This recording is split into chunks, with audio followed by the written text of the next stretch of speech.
Hi, everybody. Good afternoon. Thanks, Ned.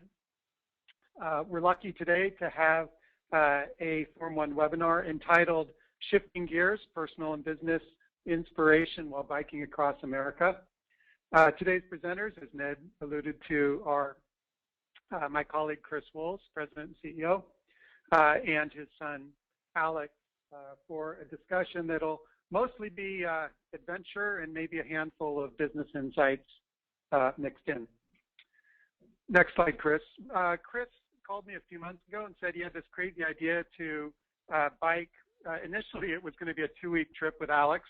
A few days later, that had grown to a 4-week adventure, and a few days after that, that had grown to this epic journey that you see portrayed on the screen, which Alex and Chris will relate briefly. There'll be lots of questions through all of this. Here's some sort of key ones, which I think they'll cover in their presentation. But as Ned mentioned, please do type away. We'll gather those questions, and we should have an ample time for Q&A at the end. So with that, let me hand the podium over to Chris. Thanks. Thanks, Jim. This is Chris, and excited to have folks join here. And Alex is going to talk about the beginning, the early notions of this trip. All right. Hello, everyone. My name is Alex Wolz. I am Chris's son. I attend the University of Virginia. Just got done with my first semester. So I am quite a bike fanatic, and it goes back into my roots, you could almost say. My grandparents and my mom are Dutch, and so from a young age, I've been on the bike, riding around. And yeah, just my whole life, I've been on the bike. I really love the mechanics of biking, and throughout high school, I really got into it. I started a bike club. This is a picture with some friends of mine we would ride every weekend with the bike club, visit, all the great places around the DC area. So yeah, and when about 9th grade, I saw a documentary about a guy who had rode a tandem bike from Argentina from Alaska all the way down to Argentina. And ever since I saw that documentary, I had this burning desire to do a long, treacherous, daunting adventure on bike, my mode of transportation, my favorite mode of transportation. So around 9th grade, this idea just started brewing in my head. I wanted to do this grand adventure. And I didn't really know what it would be, but I knew it would be something. So I started planning eventually, and I decided I wanted to bike across the country. So Adventure Cycling Association, they produce maps for biking across country, detailed turn-by-turn maps. So I bought these maps, and I convinced one of my friends to do the trip with me. So for a few months up until the trip, we were training every day.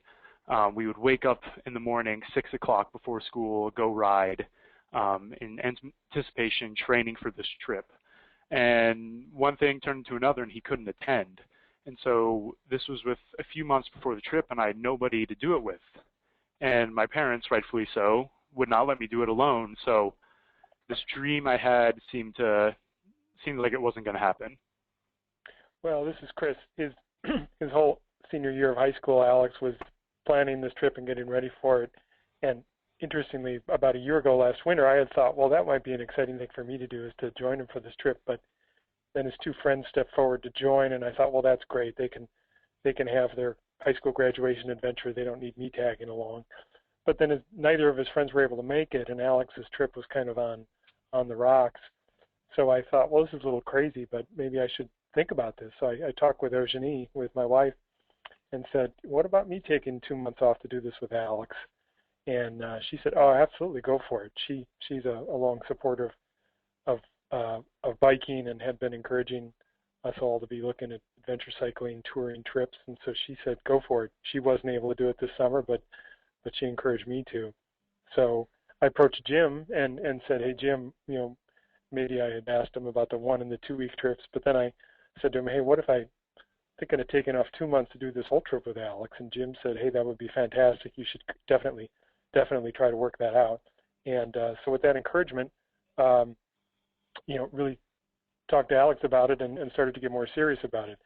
One aspect of it that it made it possible, made it easier, is, you know, at Forum One, here's a fun picture of our company team this past spring at a retreat.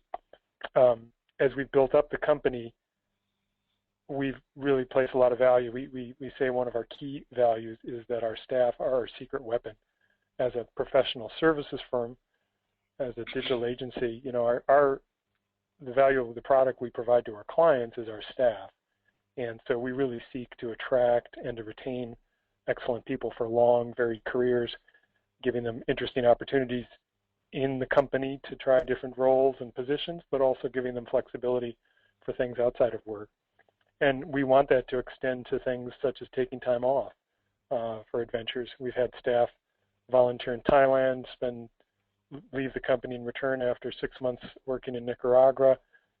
Jim and his wife and kids spent a year in China. Jim worked part-time while his kids were in school in China.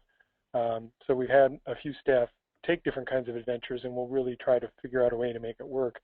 And so this made it possible, made it easier for me to start organizing this. And so then I went ahead and met with Alex and said, hey, what do you think? So about 5 weekends before my graduation, my dad asked me if he could join on the trip. And normally I'd be like, bike cross country with my dad, kind of want to do it with my friends. But because of the circumstance and I wouldn't be able to do it otherwise, I jumped on and I said, of course, Dad, if you can keep up, but yes, you can join me. Thanks, Alex. So in this picture here, this is me biking back from graduation. I biked to and from my graduation, and this kind of highlights that we were training. We had about 2 months to train, so we were getting any little bit of riding we could get done, even biking to graduation. This is a picture of the gear we had, so we were feverishly packing, trying to assemble all we needed. This is all the stuff I had for the trip, and my bike, of course. So we packed pretty light, and we'll talk about that a little bit later. And so on June 23rd, we flew on a one-way ticket to San Francisco, not looking back and not with a ticket back, just in case we gave up. So here's us in San Francisco, and here we are reassembling our bikes out of the bike boxes in the San Francisco airport parking lot. So the first pedal strokes of the trip, we rode to the Golden Gate Bridge. So as we were standing at the base of the bridge with the wind and the mist blowing off the ocean, I think we both thought, oh my gosh, what have we gotten ourselves into here? On paper, the trip over 8 weeks, we'd need to bike about 74 or 5 miles a day, which seems doable. We thought we could do that. But being in San Francisco, it seemed kind of daunting to think that we'd cross the whole continent, the mountains and everything in between to get back to our driveway. But we kind of swallowed those second thoughts and gave each other a handshake and a hug and headed off. So deciding to go west to east was a pretty bold move because right in the first few days we hit the Sierra Nevadas. As you can see in the top diagram, that's the elevation change. And normally in the first weeks you're getting fits and you don't want it to be too tough, but we got hit by these big mountains, so it was definitely a struggle. We were pretty sore at the end of each day, but it's beautiful scenery. And you can see after Nevada we had quite some ridges also, Utah even, and then of course the Rockies were quite large, so a lot of mountains. So we spent about 5 days, each point is a day. We spent 5 days going through California and about a week through Nevada. And up into the mountains, this is the Sierra Nevadas, right before we crossed over Carson Pass, and beautiful alpine ecosystem. This photo doesn't really show how tired we were. We looked pretty happy, but we were pretty tired most of the time. But it was beautiful scenery, and it was great to really just get going and get some climbing done right from the get-go.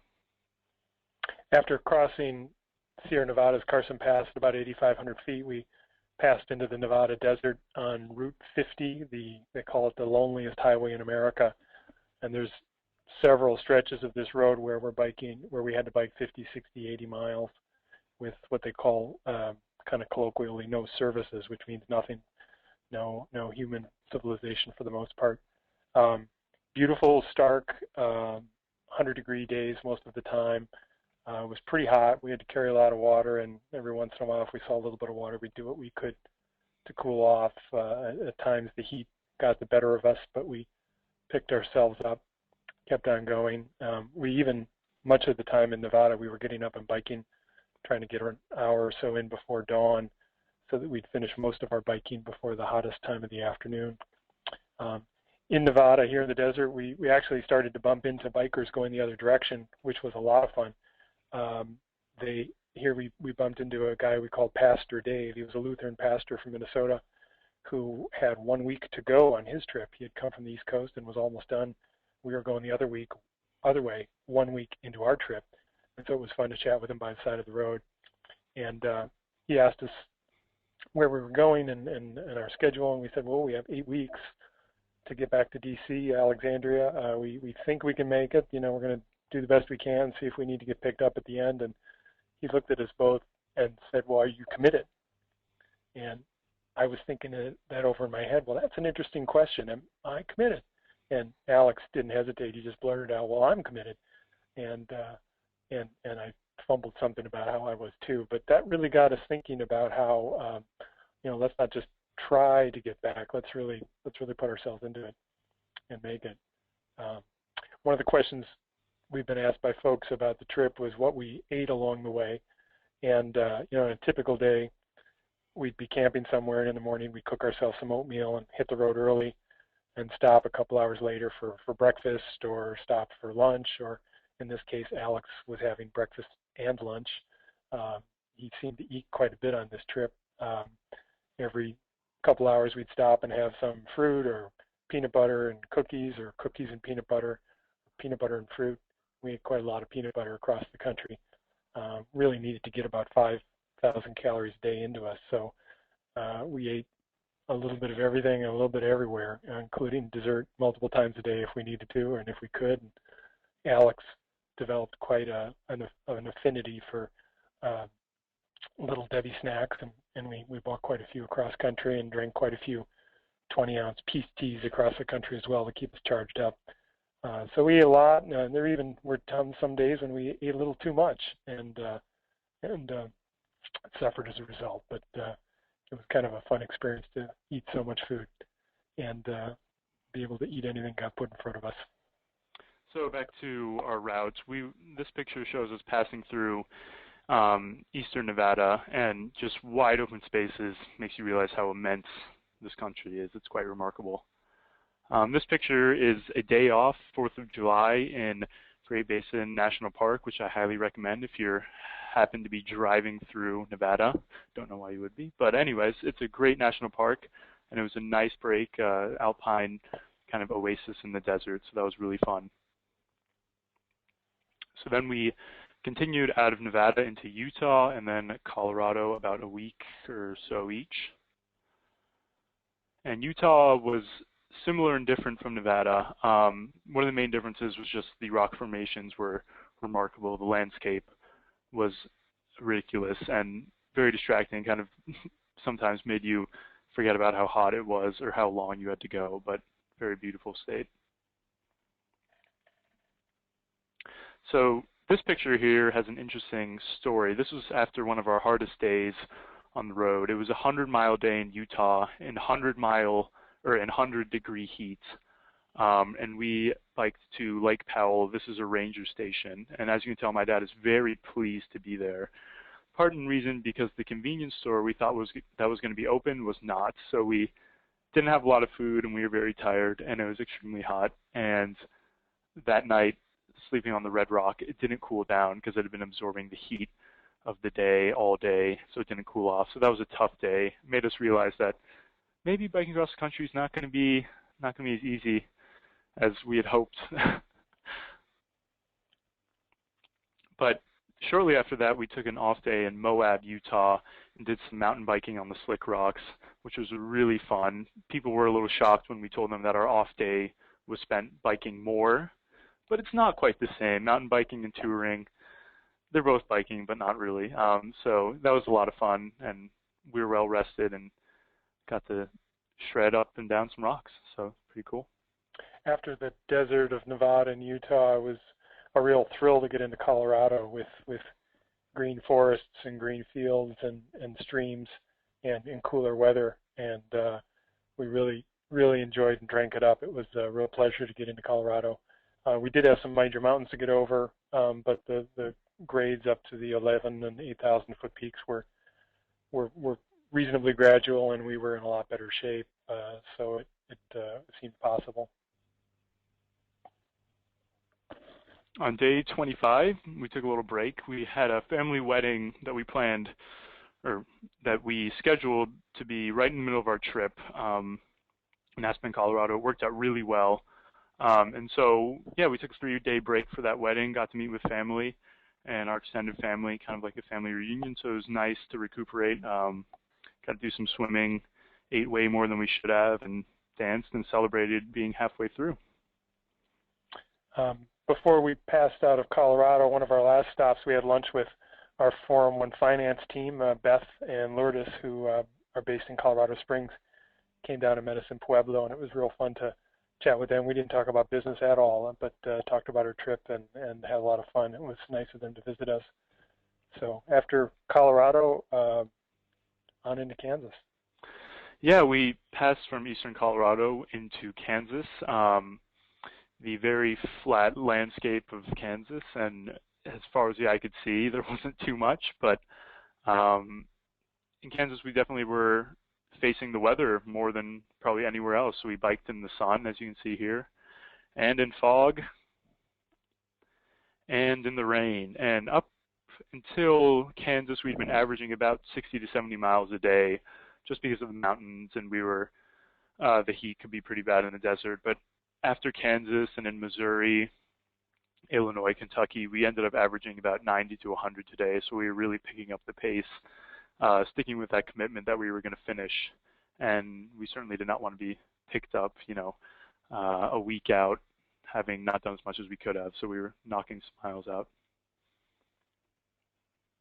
People have asked us where we stayed along the trip. And a nice story here. After a rainy day, I think it was the above picture, a rainy day of riding in Kansas, we arrived in the town of Girard, Kansas, and a couple driving by asked us if we had a place to stay and invited us to come stay with them.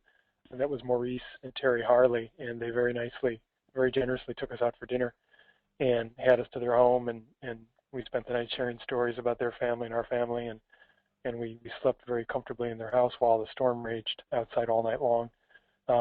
They and other people hosted us at different parts of the trip, which is a wonderful thing people do along this Trans-America bike route. Much of the time on the trip we camped, probably 2/3 of the nights, often in town parks.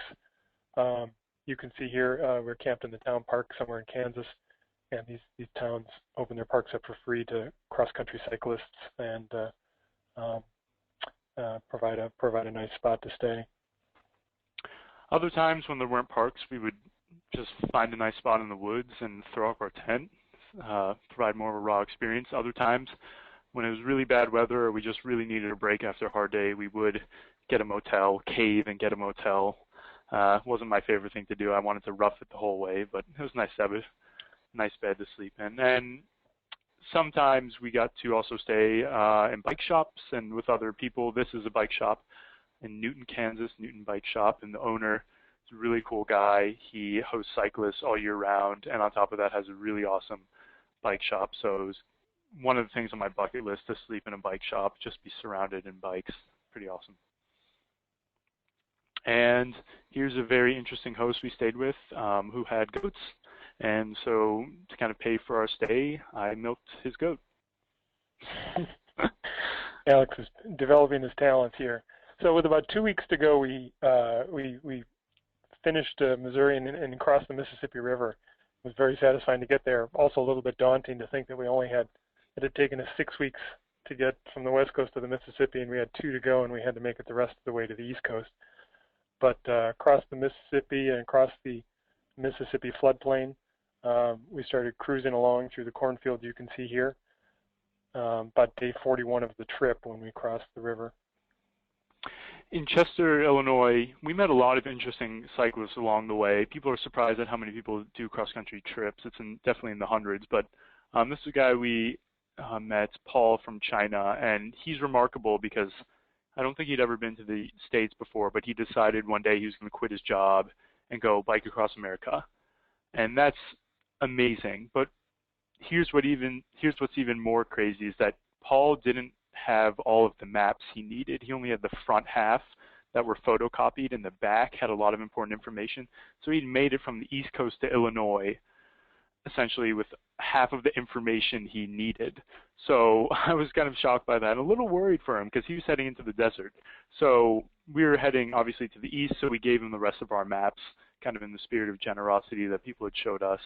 And, you know, Paul, I think, was very grateful because of that, and it was great meeting him. So obviously we were biking so much, and we were together a lot of the time. So people ask us, what do we talk about? And we talked about a lot of things, and oftentimes we wouldn't talk at all. Just listen to the wind, listen to the sounds. But we did talk about things like energy is one of the things we encountered a lot going across the country. This picture here shows windmills in Nevada, and we would see oil wells in people's backyards in Kansas just thrown up. And then in Kentucky, of course, land of coal. That was an ever-present thing. So we had a lot of discussions about climate change, about energy, something I'm very interested in, and something that's obviously very present as you're biking across the country. In Kentucky, in the small town of Elk Grove, we got stranded by a storm shower at the grocery store and ended up talking with the former mayor of the town about the future of coal and the economy of these small towns, which are really struggling. And it was just interesting to hear his perspective, both that he did think that the government had it in for coal to some extent, but he also acknowledged that his small town had failed to really do much to build up an alternative economy to dependence on coal. So interesting perspectives on this as we went across the country. You know, again, we entered Kentucky on about the 43rd day of our trip. Tobacco was the first time we saw tobacco, and there's still acres and acres of it growing there. Beautiful countryside through Kentucky. And again, wonderful people we met in Hardin Springs. We rolled up to a little convenience store, and we hadn't called ahead, and we just saw this place and saw another cyclist camping there, and we thought, well, we might as well ask. And Arnold and his family, seen in this picture, they were so gracious. They let us camp on their porch of their store. They fed us dinner, even entertained us to a game of foosball, which they beat me very badly. So just wonderful, wonderful people we met across the country who didn't ask anything in return. So really inspired us a lot. And day 48, we got back home in Virginia, our home state. Very triumphant. We knew we were getting close. And Virginia was very beautiful, especially Shenandoah Valley and heading up to the Blue Ridge, just rolling hills, picturesque farms, red barns, things like that. So, yeah, Virginia was quite a special state. And we ended up doing one of our longest days in Virginia, 113 miles to Radford. And because of that long day, we had a lot more time to actually catch up on some sleep. Had to pull Alex off of that hay bale. Passing through Virginia, another one of our distributed Forum 1 staff, Matt Gibbs from Waynesboro, picked us up where we were camping nearby and took us out for pizza, which was a lot of fun, and it was fun to see him. Again, passing through the middle of Virginia, about day 53, we pulled in Charlottesville. And I now live in Charlottesville, and I will be for the next 4 years. I go to the University of Virginia, and it's surprising how many people don't realize that the main cross-country route goes through Charlottesville. I guess people aren't here during the summer when most of the cyclists come through. But it was very cool to bike through my university town and see it before it gets flooded with students. So I savored a day or two there. And also we had about 3 days to go until the end of our trip, and I had my orientation 3 days after that. So it just gives you an idea of how tight my schedule was. We cut it pretty close, and I only had 3 days at home before I went off to school, but it was definitely it was definitely nice to be there. And then on Sunday, August 18th, 57 days after we'd left San Francisco, we rode the last 50 miles from Mount Vernon up to our driveway, up to our home in Alexandria with a bunch of friends from my bike club and a bunch of my dad's friends, which was really great, and it's just a wonderful ending to the trip. Yeah, we fortunately we didn't arrive home too early, and on that Sunday there was a big welcome home party for us with a big group of friends to cheer us on, and that was a lot of fun, including our number one fan and supporter, Eugenie, who was happy to see us both home. So really a wonderful end to the trip. So we thought we'd share a couple personal and business lessons or reflections from this. You know, what can one take away from such an intense experience? I had people ask me on the trip, how might this change and influence how I approach my work and business? And so here are some thoughts that Alex and I have both discussed and outlined here. First one being, you know, there's incredible value to setting very big goals in life, obviously, also in business. Again, as we were standing at the Golden Gate Bridge, the trip ahead of us looked doable, but it was kind of daunting. And but that slightly audacious trip got us very motivated, got us up early, kept us riding long, some days even after we would rather have stopped. Clarified decisions we had to make. If we were thinking of taking an off day or stopping early, you know, we could do that, but it just was with an awareness of what lay ahead. And it also motivated and inspired others. We had, you know, a lot of friends and family and people we met along the way who were amazed at how far we'd come, how far we were going, and their enthusiasm really helped cheer us on. In business, I think the lesson is have big, ambitious goals, plausible but ambitious goals. This is well known in the business literature, the concept of big, hairy, audacious goals from Jim Collins and others, and we just really felt the value of that to motivate us, to give us direction, and to inspire others.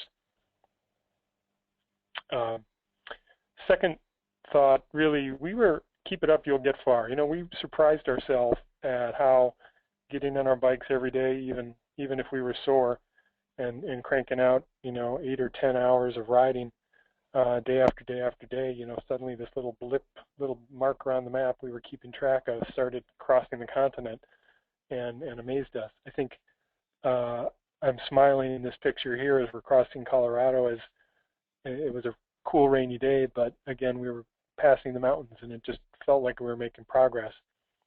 I think the lesson in business is you don't need to hit big home runs, and that might not even be the right way to think about building a business. What's important is to build your progress, gain momentum, crank out good weeks, crank out good months, and then you'll have good years, and have good years one after another, and you can really accomplish some great things. So we had felt a very important lesson was asking for help and accepting help. When you bike across the country, you're in a very interesting position in that you're at the whim of the elements and of the cars flying by you at 60 miles per hour, and you don't really have that much control as much as you'd like to think. But because of that, people offer you help a lot. And in the beginning, we were a little reluctant to accept help. We thought we were strong enough, you know, we don't need help, we're fine, we can make it ourselves. But as we went along the trip, we learned some of the most enriching relationships we developed, and some of the best situations came from when we just said yes. We said, please, we need help. Can you help us with this? And I think that's very important in life and in business. When you have questions or when you're struggling, just seek help and advice, and chances are somebody else has dealt with the same issues you are, and also always offer help to others, and surprise people with your generosity and really reach out to them.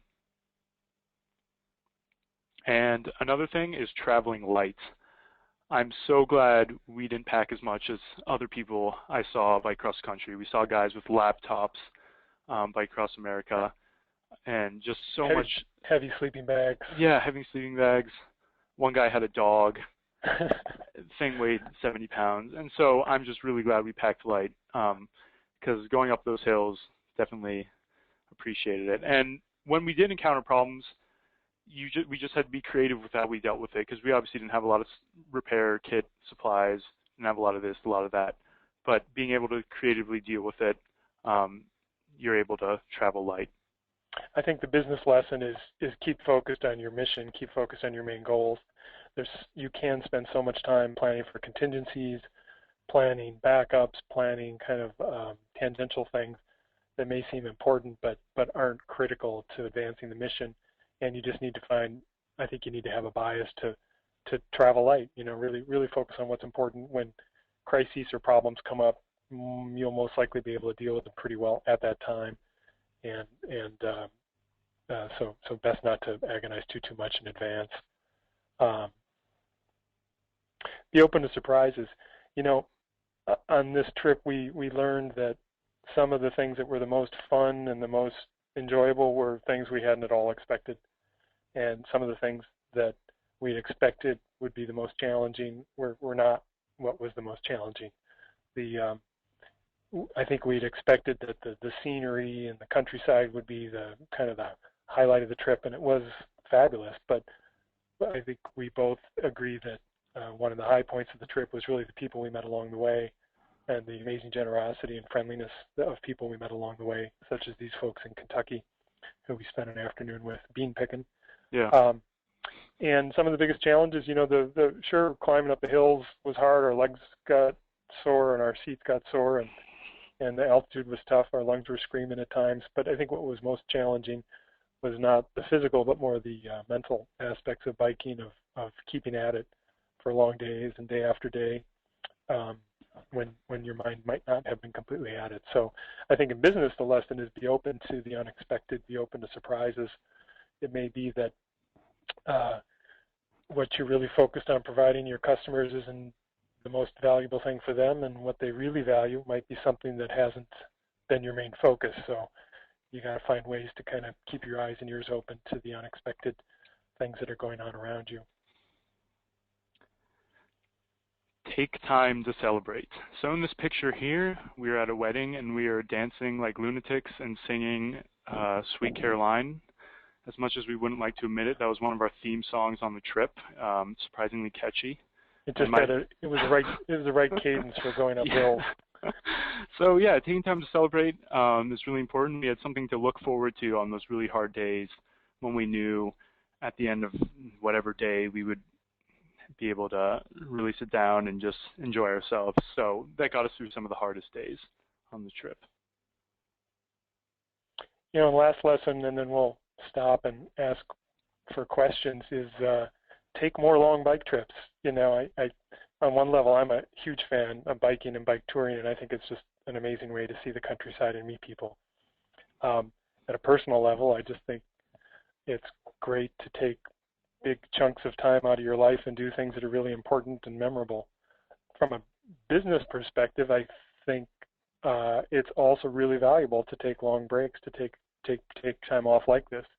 It may be easy for me to say as CEO that it's great to do these things. I do really see the value of it for anyone in an organization. One, they'll come back refreshed, new perspectives, some new insights probably. And I think also just having people step out and then step back into an organization forces you to make sure you've got systems and procedures and ways of working that are not too dependent on personalities, but are pretty robust, so that people can step in and step out in different ways. Now, I was lucky in the 2-month break I took. Jim Cashel, stood in ably as acting CEO and helped out on a number of big issues that came up while I was away.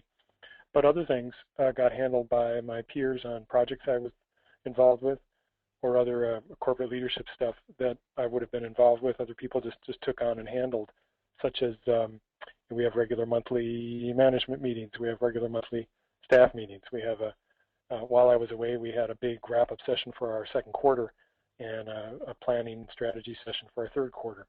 And different folks stepped up and worked together on this while I was away, and things went well. We actually had our biggest month ever in the month of August while I was away. So hopefully my being away wasn't the reason it was a good month. Hopefully I can come back and build on it even more. But all joking aside, I do think there's real value in an organization for senior folks taking time away to give the organization chances to find new ways to work with each other. So those are some of the key lessons we had from the trip, and we'd love to stop and hear if there are any questions that folks have. Jim? Thank you. Fantastic pictures, epic journey, very inspiring. So thanks, Chris and Alex. That's perfect. I invite all of you to type questions. We've received some. If you have any specific questions, I'll tee this off. We have a few here. We'll try to climb through. So for both of you, what did you learn about the country in which we live? What did you learn about America that is new or interesting? Well, I'm going to talk about, I learned that in this country we have extremely kind people, and they're even more kind when they're out of their cars. As a cyclist, I have a natural hatred of cars, but when people are out of their cars and meet with you face to face on a personal level, you realize that they're extremely kind and extremely generous, and more than a few times we had people give so much to us and ask nothing in return. So cycling across country, being in rural areas, you just realize that people are so kind and just willing to help you out. Yeah, I'd second that. When we were in the first part of our trip in the Nevada desert, we met a young man named Jonah who was walking across the country. He was in the 11th month of walking from the East Coast to the West Coast, and he said the most memorable aspect of the trip for him was the generosity of people he had met, and we experienced that as well. I'd also mention some aspect of the trip that was interesting, and it's kind of a challenging thought. The trip we took deliberately bypassed most cities and took us through small town America, and you really see the economy changing. You see small ag towns that are still kind of consolidating. School districts are consolidating, closing schools. You go through towns where folks are really struggling, and you hear about it and talk about it with folks. And in going across country on the pace we had on a bicycle, you really kind of get to see this long-term economic consolidation that is happening constantly and has been happening for decades. You get to see it kind of up close and personal, it's kind of stark. We have some great questions here. We could go another hour, I'm sure. For Chris, was your team able to put out all the fires while you were away without calling you? That's a good question. Because I was going to be not completely off the grid, but pretty unconnected and not able to really answer phone or email much day to day. When I left, the plan was that really I was not going to be in the loop on anything. Folks would really handle things without me. They could always call me, but I probably wouldn't be able to get back to them, same day, maybe next day. As it was, I never got a call. I think in the middle of the trip, I called Barbara Bianco up once and just to check in and hear how things were going, and she said things were great, and so they didn't need me. And so actually, kind of amazing. I did not get a single call, and I think that's just a great sign of, hey, Jim, you were there helping out with a lot of things, and other folks on projects and on the management team just handled things. And, and I got back, and there were, no more or no fewer issues than if I had been away for a week or two. Really, most things have been handled so extremely well, which was encouraging. Actually, the questioner had a follow-on question for me that said, do I have any good story about fires we had to put out without Chris's help? Funny, we had no fires once Chris left. So it was no, it's business as usual and nothing epic. So it was very smooth. Say a bit about the transition back to school, to work. Crazy transition from open schedules, exhausting days to school and business. How was that, and was there anything you'd do differently in terms of those transitions? Well, like I said, 3 days after the trip, I went right into orientation. And the transition wasn't as rough as I was expecting. It was actually felt pretty okay. It's certainly more busy, a little more hectic, and I missed the kind of methodical process of just waking up, biking, eating, and then going to sleep and doing it the next day. I certainly missed that, something sort of meditative about that. But yeah, the transition wasn't too bad. I felt certainly very refreshed, and I was ready to go again. Yeah, it's kind of remarkable to go from being on a bike cranking out miles 8 or 10 hours a day to being somewhat sedentary at a desk or as a student. And I think it probably took our bodies a couple of weeks to kind of downshift, and it was interesting. It felt, for me, it was interesting coming back, again, because things had been handled so well. I kind of had a clean desk. There was not a pile of stuff that I needed to deal with. So I actually had the time to kind of deliberately check in with folks, spend a lot of time talking and listening to hear how things were going. And two of the things I was able to do pretty early after coming back, because I didn't have an overloaded schedule, was change some aspects of our management team meetings and schedules, and also get going with our 2014 planning. So I kind of had some space where I was able to kind of re-engage in a deliberate way and think about where it was most valuable for me to put my efforts. So I have a question I've been curious about. When you're spending hundreds of hours on a bicycle, much of which is in sort of quiet meditation, open schedule, open roads, open days, do you find your thoughts kind of move upstream to great sort of metaphysical thinking, or do you find your thoughts kind of move downstream to just, being preoccupied with your next donut or whatever? Yeah, there's definitely a little bit of both, I think. I definitely did spend a lot of the day thinking about what my next meal was, probably more so than I like to admit. But also there's something very calming about not having to think too much and not having to worry. So I'm not going to say my thoughts were divine or that I had any epiphanies, but just being in the state of not having to worry and not having to think about anything too hard or anything specific was just very, very calming. Not quite metaphysical, but certainly calming. So. Yeah, like Alex, I enjoyed that too. It's almost meditative, because one of us would be biking in front of the other. We normally wouldn't be talking with each other because of the wind or traffic. So we're riding kind of in silence for hours a day, just kind of the rhythm of our own breathing and the rhythm of the cadence of the wheels.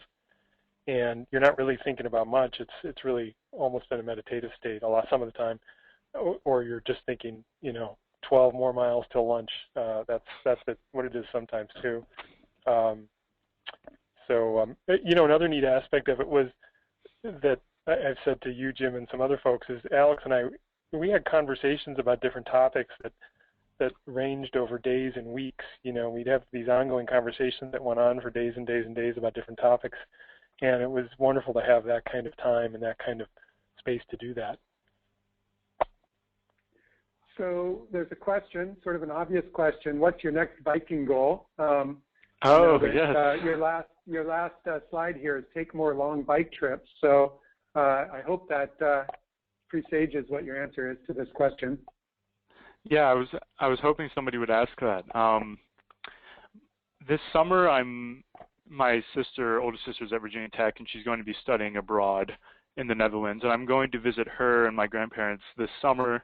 Hopefully bike around the Netherlands a little bit. But in terms of a long bike trip, I would really love to do the Great Divide mountain bike routes, which is also adventure cycling, the same company that made the maps. It's a route on trails and on gravel and on fire roads that essentially goes from the Rockies in Canada, following the mountain range all the way down to the border of Mexico. So, wow.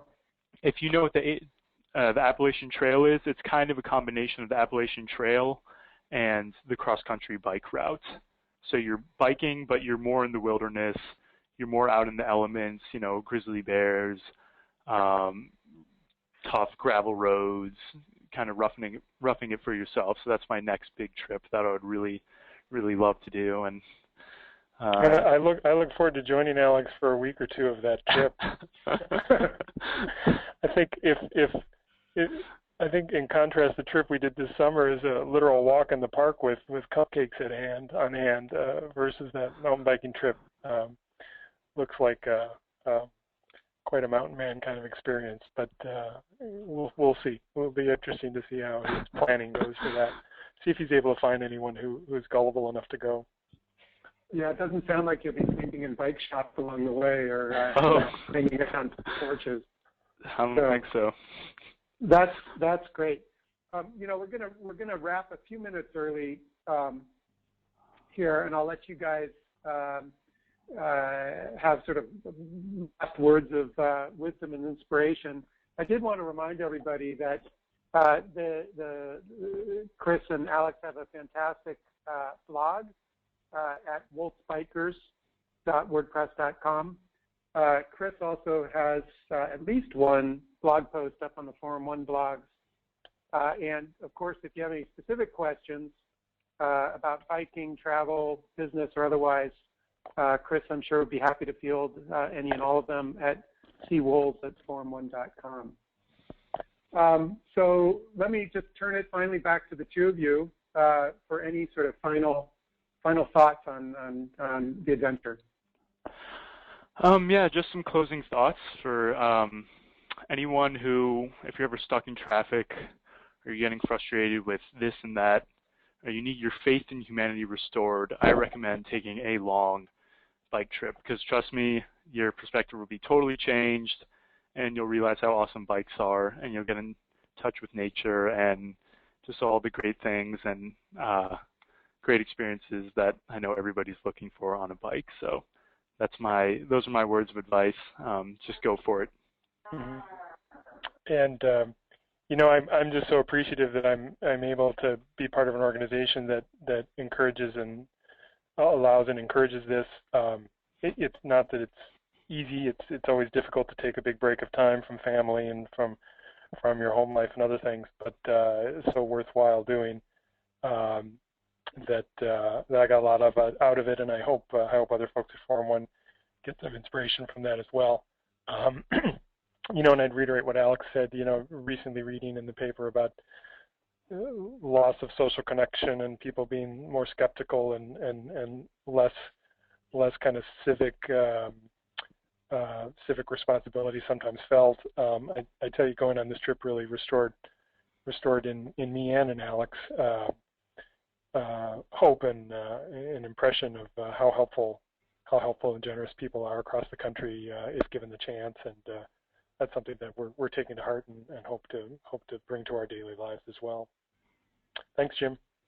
Great. Well, thank you, Chris and Alex, and for all of you attending today's webinar. We will conclude it now. Ned mentioned previously that there will be a recording of this webinar available, so you guys can play it over and over to your pleasure. And with that, thank you for joining us, and have a good afternoon. Thank you.